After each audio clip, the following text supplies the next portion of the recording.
أعوذ بالله من الشيطان الرجيم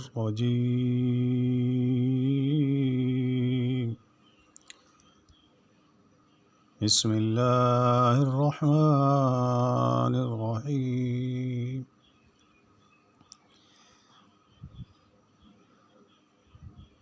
تبارك الذي بيده الملك وهو على كل شيء قدير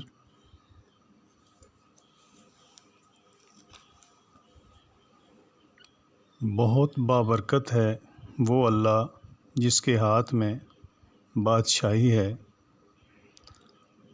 اور جو ہر چیز پر قدرت رکھنے والا ہے۔ کل مطلب ٹوٹل، شے چیز، قدیر قدرت، ہر چیز پر قدرت رکھنے والا ہے۔ اس کے اندر کوئی چھوٹی بڑی چیز رہ نہیں گئی ہے، سب کی سب اس کے اندر آ گئی۔ تبارک بڑھوتری اور زیادتی کے معنی میں، بعض نے معنی کیے ہیں مخلوقات کی صفات سے بلند اور برتر۔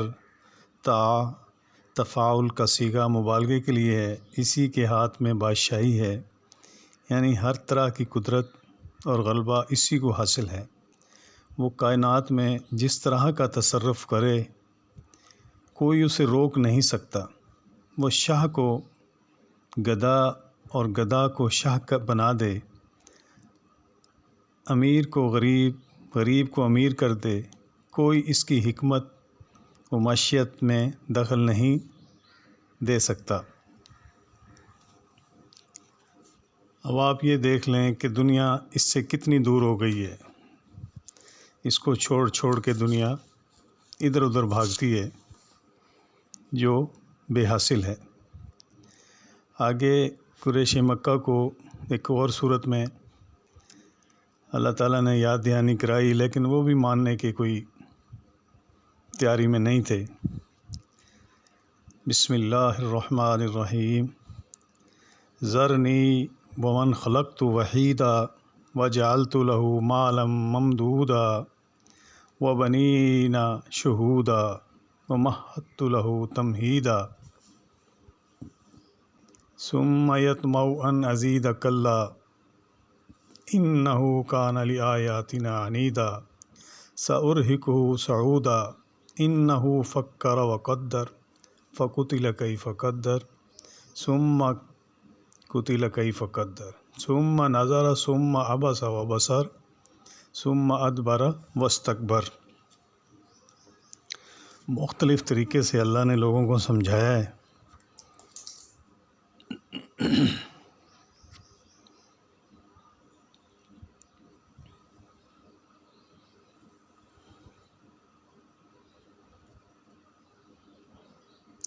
اور اسے مال بہت سا دے رکھا ہے اور حاضر باش فرزند بھی، مطلب اولاد بھی،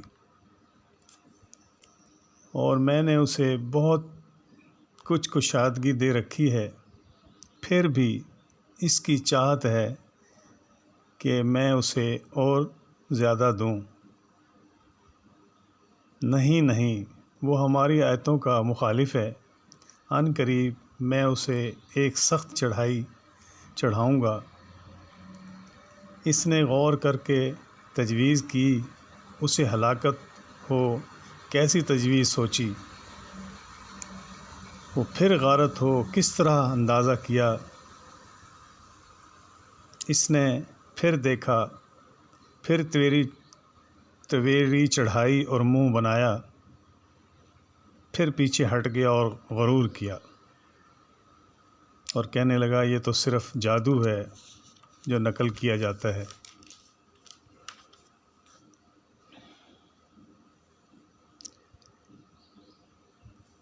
اے اللہ، اسے اللہ نے اولاد ذکور سے نوازا تھا اور وہ ہر وقت اس کے پاس ہی رہتے تھے۔ گھر میں دولت کی فراوانی تھی، اس لیے بیٹوں کو تجارت و کاروبار کے لیے باہر جانے کی ضرورت پیش نہیں آتی تھی۔ بعض کہتے ہیں یہ بیٹے 7 تھے، بعض کے نزدیک 12 اور بعض کے نزدیک 13 تھے۔ ان میں سے 3 مسلمان ہو گئے تھے، خالد حشام اور ولید بن ولید رضی اللہ عنہ۔ یعنی مال و دولت میں، ریاست و سرداری میں اور درازی عمر میں ہم نے اس کو چھوٹ دی۔ یعنی کفر و معصیت کے باوجود اس کی خواہش ہے کہ میں اس سے اور زیادہ دوں، یعنی میں اسے زیادہ نہیں دوں گا۔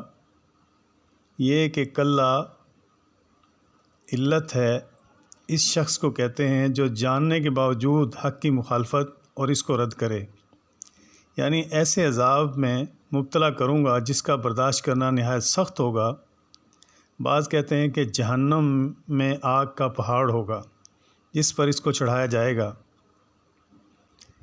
انسان پر بھاری چیز لاد دینا، ایک معنی یہ بھی ہے۔ یعنی قرآن اور نبی صلی اللہ علیہ وسلم کا پیغام سن کر اس نے اس امر پر غور کیا کہ میں اس کا کیا جواب دوں، اور اپنے جی میں اس نے وہ تیار کیا۔ اس کے حق میں بددعائی کلمے ہیں کہ ہلاک ہو، مارا جائے، کیا بات اس نے سوچی ہے۔ یعنی پھر غور کیا کہ قرآن کا رد کیسے ممکن ہے۔ یعنی جواب سوچتے وقت چہرے کی سلوٹیں بدلی، منہ بسورا، جیسا کہ عموماً کسی مشکل بات پر غور کرتے وقت آدمی ایسا کرتا ہے۔ بات یہ ہے محترم بھائیوں، بیدک الملک، اس کے ہاتھ میں ساری دنیا، ساری چیز۔ آپ یہاں ہمارے چائنا سے دیکھیں، جو 4 دن میں اللہ نے شاہکار کارنامہ کیا۔ قرآن کہتا ہے ستتاً، 4 دن میں۔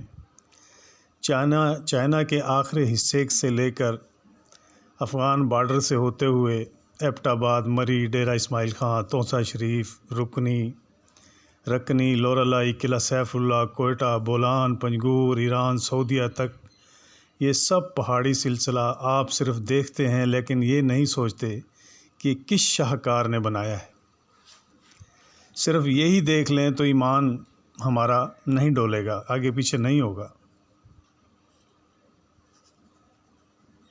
اتنے سخت پہاڑ میخوں کی طرح گڑے ہوئے ہیں، کس نے بنایا؟ 4 دن کے ٹائم میں 1 ٹرالی مٹی 4 دن میں اکٹھی نہیں ہوتی۔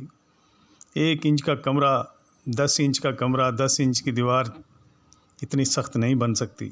آخر کوئی ہے جو ہمارے سانس چلا رہا ہے، ہم کیوں نہیں مانتے، ہم کیوں نہیں اس کی سنتے؟ اتنا پیارا نبی، اتنا زبردست نبی، آپ صلی اللہ علیہ وسلم کو صحابہ کرام دعوت کا کہتے بھی، آپ نبی صلی اللہ علیہ وسلم، آپ کی دعوت ہے ہمارے گھر، تو آپ صلی اللہ علیہ وسلم پوچھتے کہ میرے ساتھ 2 آدمی آئیں گے۔ کتنا انصاف دیکھیں، پوری دنیا اس شخصیت کے لیے بنی، اس نبی پاک کے لیے بنی، پوری دنیا، پھر بھی وہ اجازت لے رہے ہیں کہ بھئی میرے ساتھ 2 آدمی ہوں گے۔ اگر کسی دن 3 ہو جاتے تب بھی میزبان سے اجازت لیتے کہ میرے ساتھ 3 آدمی ہوں گے۔ یہ ہے انصاف۔ اور آج کے مولوی نے کیا کیا؟ جتنا نقصان اس مولوی نے پہنچایا دین کو، اتنا تو شاید کفر والے بھی نہیں پہنچا سکتے۔ قرآن میں ارشاد ہے کہ پورے کے پورے مسلمان ہو جاؤ، دین میں داخل ہو جاؤ۔ قرآن میں کہیں نہیں فرمایا اطیعوا الامام، اطیعوا العلماء، اطیعوا المولوی، اطیعوا العلامہ، کہیں نہیں فرمایا۔ فرمایا اطیعوا اللہ و اطیعوا الرسول، اطیعوا اللہ و اطیعوا الرسول، اطیعوا اللہ و اطیعوا الرسول۔ ہمارا خدا سب سے بڑا، بار بار ایک بات دہرا رہے ہیں۔ ہم لوگ ہیں جو ادھر سے سن کے ادھر سے نکال دیتے ہیں۔ اگر ہمیں کوئی سمجھانے والا ہو، آگے نصیحت کرنے والا ہو، پھر بات سمجھ آتی ہے۔ اگر آگے والا بندہ کچا ہو تو بات میں وزن نہیں ہوتا۔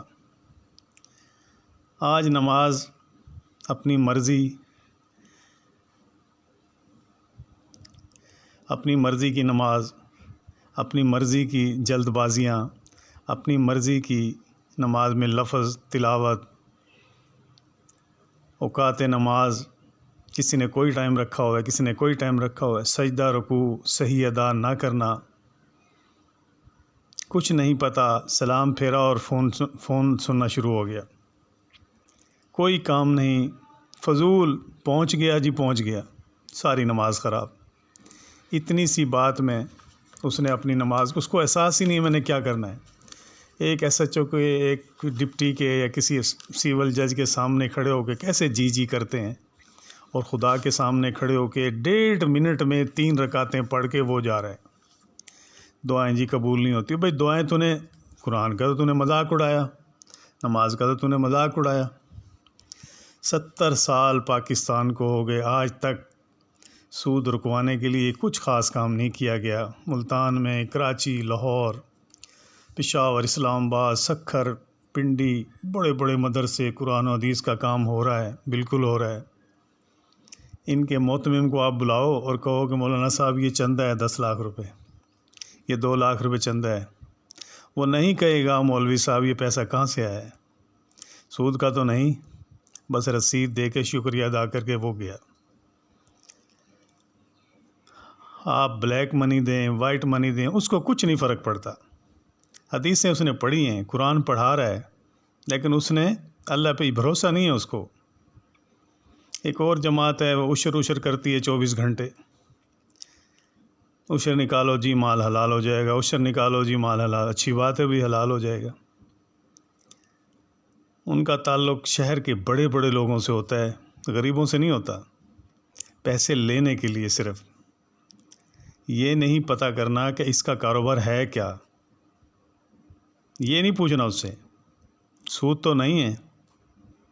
اور جو بچے غریب ماں باپ کے انہوں نے ملازم رکھے ہوتے ہیں، ان کو کہتے ہیں جی وظیفہ دیں گے ہم آپ کو مہینے کا، وہ وظیفہ 3 مہینے لیٹ۔ وہ غریب، 2 بچے ہیں، ایک بیوی ہے، اس کا ماں باپ بوڑھا ہے، انتہائی غریب، اس کی کوئی پرواہ نہیں، اور خود V8 میں گھومتے ہیں۔ یہ کوئی لیٹسٹ جماعت ہے، وہ قرآن دین کے اوپر کام کر رہی ہے۔ کیسا کام ہے بھائیو، سارا اپنا پیٹ بھرنا ہے، کوئی کام نہیں ہے۔ نماز دیکھ لو آپ، اللہ کے نبی صلی اللہ علیہ وسلم جب فجر کی نماز پڑھاتے تھے، صحابہ مسجد سے نکلتے تھے تو اندھیرے میں نکلتے تھے، اندھیرا ہوتا تھا فجر میں، ایک دوسرے کو غور سے دیکھا جاتا تھا۔ اور اب یہاں مسجد کی جماعت کے اندر ہی سفیدی آ جاتی ہے۔ اسی طرح ظہر کو دیکھ لو آپ، 1:15 بجے کا ٹائم، اس کو 2 بجے، 2:15۔ اس طرح عصر کو دیکھ لو، سورج لال ہو جاتا ہے 5:30، بھائی تم 4:30 کر لو، 4:45 کر لو، 5 کا نہیں۔ صرف ایک ماہ رمضان آیا ہے، اس کے اندر انہوں نے اول وقت میں پڑھایا، ابھی سحری کھا کے ہم سو گئے تو نماز ہماری جائے گی، وہ بھی اپنے سہولت کے لیے، شریعت کا حکم نہیں۔ عشاء کی نماز میرے نبی پاک صلی اللہ علیہ وسلم نے لیٹ پڑھائی، وہ بھی 1 گھنٹے کے بعد۔ مغرب کی جو ہے، سورج غروب ہوا، اذان ہو گئی، اس کو بھی 15 منٹ اور لیٹ کر دیتے ہیں، بھائی ساتھی آ رہے ہیں۔ آپ کسی چیز کو دیکھ لو، کسی داڑھی رکھی ہوئی ہے، اس کو بھی چھوٹی بڑی کرواتا ہے، سفید ٹوپی سر پہ رکھی ہوئی ہے، رومال موڈے پہ رکھا ہوا ہے، سفید کپڑے پہنے ہوئے ہیں، کوئی بہن بیٹی گزر رہی ہے، نہیں چھوڑتا، دیکھ کے جائے گا اس کو، نظر ڈال کے جائے گا اس کو۔ اتنا بڑا پیٹ بڑھا ہوا ہے، کھا کھا کے، حلال آ جائے حرام آ جائے۔ جی مولوی صاحب ہے، 1500 روپے ٹیوشن پڑھانے کے لیے گھر جاتا ہے، وہاں گھر میں بے پردگی ہوتی ہے، کوئی بچی پڑھانی ہے، کوئی بچہ پڑھانا ہے، بلوم فیڈ والے 25,000 روپے لیتے ہیں، یہ 1500 میں قرآن بیچنے جاتا ہے وہاں، اور جس کو پڑھا رہا ہوتا ہے اس کو بیچارے کو ہجے بھی نہیں آ رہے ہوتے، اس کا بیچارے ایسے زور لگا کے ادھر ادھر کی کر کے وہ قرآن کو اٹک اٹک کے، بچہ بچی جو بھی بہن بیٹا ہے پڑھتا ہے۔ اس نے قرآن کو اللہ کا وزن لیا نہیں ہے۔ کیا نہیں کر سکتا اللہ تعالیٰ، آپ یہ بتاؤ کیا چیز ہے جو اللہ کے بس میں نہیں ہے؟ آپ دعائیں تو مانگیں، آپ اللہ سے رجوع تو کریں، پہلے درود شریف پڑھیں، درود شریف پڑھنے کے بعد اللہ تعالیٰ کی تعریف کریں، جیسے تبارک الذی بیدہ الملک وہو علی کل شیء قدیر، ان اللہ بکل شیء علیم، واللہ علی کل شیء قدیر، تبارک اللہ ذالکم ربکم لہ الملک لا الہ الا ہو ایاک نعبد و ایاک نستعین الرحمن الرحیم مالک یوم الدین للہ الواحد القہار لمن الملک اليوم۔ اب بندہ اللہ سے دعا کرے کہ اللہ میرے ماں باپ کی گناہ معاف فرما دے، اے اللہ میرے بہن بھائیوں کی گناہ معاف فرما دے جو دنیا سے چلے گئے ہیں، اے اللہ میری گناہیں نیکیوں میں بدل دے، اے اللہ میری زندگی اچھی کر دے، اللہ میرے کیس، میرے پرابلم، میری دنیا کی ٹینشن، میرے قرضے اپنے صدقہ مجھے دے دے تاکہ میں لوگوں کو دے دوں، اے اللہ میری قیامت اچھی کرنا، مجھے قیامت کے دن اپنے سامنے سرخرو کر کے لے کے جانا، اس سے پہلے موت نہ دینا جب تک میرے سارے گناہ ختم نہ ہو جائیں، آپ صلی اللہ علیہ وسلم کی شفاعت نصیب فرمانا، آپ صلی اللہ علیہ وسلم کے ہاتھ مبارک سے حوض کوثر نصیب فرمانا، اچھی موت دینا، اچھی قبر دینا، دنیا میں کسی کی کوئی ناراضگی اس کو معافی دینا، مجھ سے راضی ہو جا، ان اکرمکم عند اللہ اتقاکم، مجھے شامل کر لے، اوابین حفیظ میں مجھے شامل کر لے، مجھے نیکوں میں شامل کر لے، مجھے قرآن کی سمجھ دے دے، میں اگر ناظرہ ہوں تو مجھے یاد کرا دے، اگر میں حافظ ہوں بھول گیا ہوں تو مجھے منزل یاد کرا دے۔ یہ ساری باتیں اللہ اتنا سنتا ہے، ماں سے زیادہ سنتا ہے، باپ سے زیادہ سنتا ہے۔ ان دنیا والوں نے نہ خدا کو سمجھا ہے نہ قرآن کو سمجھا ہے، ہاں یہ ہے کہ کپڑا لپیٹ کے اس کے اوپر رکھ دیا ہے، حکم نہیں ماننا اس کا، کمر پیٹھ نہیں کرنی اس کو، اور کھولنا نہیں اس کو، وہ کیا کہہ رہا ہے، دن میں اتنی دفعہ 70 دفعہ قبر کہتی ہے۔ اللہ کے نبی کا فرمان ہے کہ نماز اول وقت پہ پڑھو، سکون سے پڑھو، نماز کا مطلب ہے خشوع خضوع، جب خشوع خضوع ہی نہیں ہے، ایک ہاتھ سے خارج کر رہا ہے دوسرے ہاتھ سے نماز پڑھو، اس کو یہی نہیں پتہ ہے میں نے پہلی رکعت میں کیا پڑھا ہے، کیا کسی سول جج کے آگے یا کسی افسر کے آگے ایسے ہوتا ہے؟ کیا قدر کی آپ نے اللہ کی، کیا میں نے قدر کی آپ اللہ کی؟ اللہ کہتا ہے وما قدر اللہ حق قدری، اے انسان تجھے ہم کھینچ کے لا رہے ہیں اچھائی کی طرف اور تو باز نہیں آ رہا۔ اللہ تعالیٰ مجھے اور آپ کو توفیق دے، عمل کی، صحیح مسلمان ہونے کی توفیق دے۔